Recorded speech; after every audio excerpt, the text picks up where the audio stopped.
बरहल आप बने रहिए, बड़ी खबर सामने आ रही है। इसके बाद मैं आपके पास वापस लौटूंगी। बड़ी खबर का रुख करते हैं। आज नौसेना में शामिल होगा पनडुब्बी रोधी युद्धपोत माहे। समुद्र की बजाय तटीय जल क्षेत्र के लिए डिजाइन किया गया है। तटीय जल क्षेत्रों के लिए डिजाइन किया गया युद्धपोत माहे और पनडुब्बी रोधी रॉकेट से ये लैस है। अब बता दें कि भारत के अहम समुद्री मार्गों की सुरक्षा ये युद्धपोत माहे करेगा।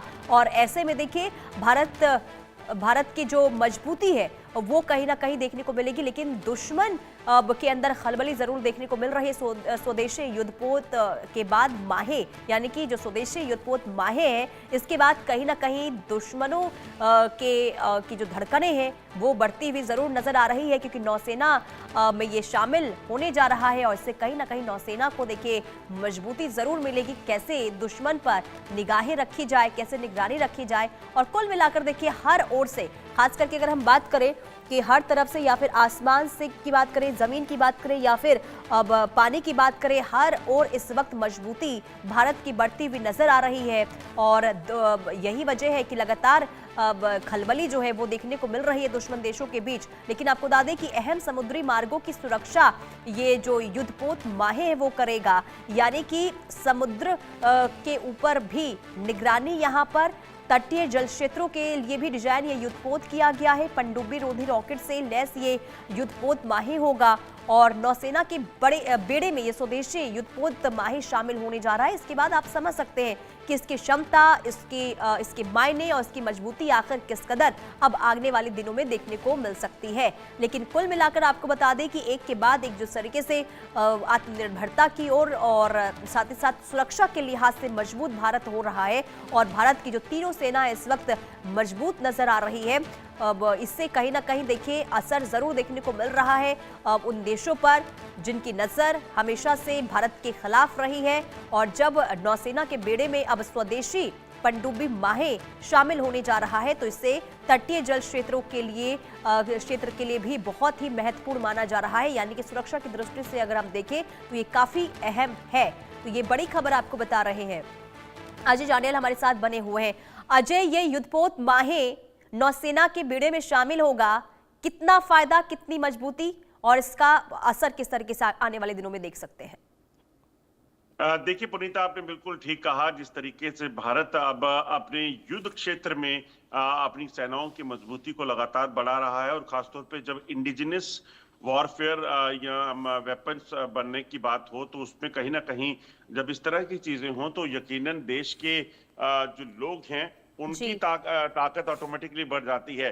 माहे की बात करें तो एंटी सबमरीन माहे जो है ये शैलो वाटर में जो है वहां पर क्विक एक्शन के लिए जो है वो जानी जाती है। और बताया जो जा रहा है 80% इसमें जो इक्विपमेंट्स, गैजेट्स और जो गन्स लगी हैं, वेपन्स लगे हैं, वो तमाम जो हैं वो भारतीय हैं, यानी कि इंडिजिनस हैं।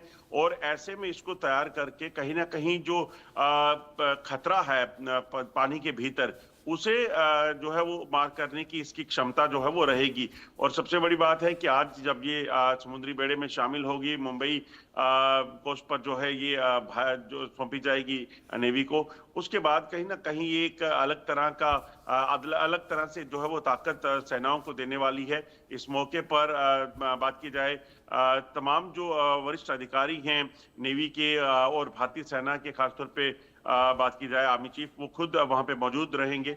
और यकीनन जैसा मैंने कहा कि क्योंकि एक इंडिजिनस वेपन है, तो कहीं ना कहीं भारत के लोगों के लिए भी गर्व की बात, क्योंकि एक समय जी। तक भारत जो है वो दुनिया पर डिपेंडेंसी थी वेपन्स को लेकर, गैजेट्स को लेकर।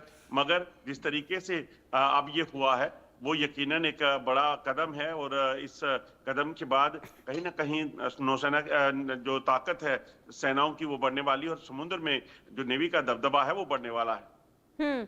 लेकिन अब देखिए अगर हम युद्धपोत माहे की बात करें, अब अजय देखिए समुद्री मार्गों की तो निगरानी करेगा ही, ये समुद्री मार्गों पर नजर रखी ही जाएगी, लेकिन इसे खास तौर पर देखिए तटीय जल क्षेत्र के लिए भी डिजाइन किया गया है। तो उस लिहाज से देखिए तो कैसे ये काम करेगा और कितना ये अब अलग होगा बाकी युद्धपोत से? देखिए दरअसल ये एक छोटा वॉरशिप है, और ऐसे में जो तटीय जल क्षेत्र आते हैं, यानी कि शैलो वाटर जो होता है, जी। जहां पर बड़े शिप्स जो है वो वॉरशिप जो है वो नहीं जा सकते।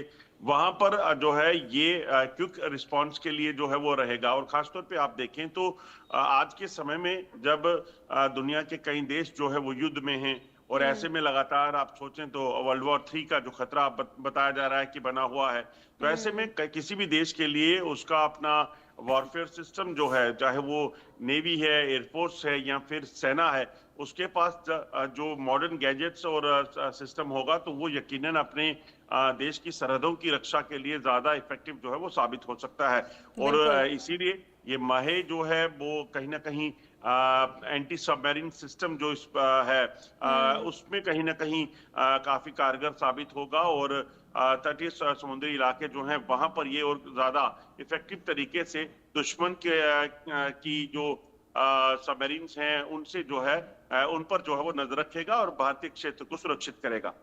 बिल्कुल बिल्कुल। और देखिए अजय, अब इसका कंपैरिजन कहीं ना कहीं देखिए साइलेंट हंटर जो दुश्मन देशों के पास युद्धपोत है उससे भी किया जा रहा है, लेकिन अगर हम उसके मुकाबले बात करेंगे तो कितना ये मजबूत है और क्या क्या टेक्नोलॉजी इसमें सबसे अलग इसे बनाती है और किस तरीके से ये क्योंकि देखिए दुश्मन देशों में जरूर खलबली अब मचने वाली है और खास करके जो भारत के खिलाफ लगातार जो कदम उठाते रहे हैं, तो किन किन मायनों में ये काफी अहम और बाकी यानी कि साइलेंट हंटर के मुकाबले ये कितना अलग है? देखिए इसे एक साइलेंट हंटर इसीलिए कहा जाता है क्योंकि इसमें जो इसकी जो कैपेबिलिटी है वो तटीय क्षेत्र में जो है वो बेहतर करने की है। अगर इसे बात की जाए तो इसकी जो फायर पावर की बात की जाए, इसमें जो इंजन जो इसे ड्राइव करेंगे उसकी बात की जाए, या फिर जो इसकी बनावट है वो इस तरह की मेटल से की गई है कि वो ज्यादा मजबूत जो है वो करेगा। और जो बात की जा रही है किसी भी तरह से सबमरीन्स को हंट करना है, यानी कि उनको नुकसान पहुंचाना है, या फिर तटीय क्षेत्र में पेट्रोलिंग की बात की जाए तो उस चीज के लिए जो है इसे बनाया गया है ताकि किसी भी तरीके से तटीय क्षेत्र का निगरानी में जो है वो बेहतर हो सके। और दूसरी चीज, कोई भी खतरा अगर हो तो उसे तुरंत जो है वो कहीं ना कहीं नष्ट किया जा सके। और जैसा मैंने पहले आपको बताया कि क्योंकि इसमें जो 80% गैजेट्स हैं, इक्विपमेंट्स हैं, या वॉर सिस्टम है, वेपनरी सिस्टम है, वो भारतीय लगा हुआ है, तो ऐसे में कहीं ना कहीं इसे इंडिजिनस जो एंटी सबमरीन वारशिप जी जो है वो कहा जा बिल्कुल। और सकता है। अब इसी के साथ देखना यही होगा अब अजय कि जब ये नौसेना के बेड़े में शामिल होता है तो आखिर अब इससे आगे होता क्या है। बहुत शुक्रिया तमाम जानकारी के लिए अजय।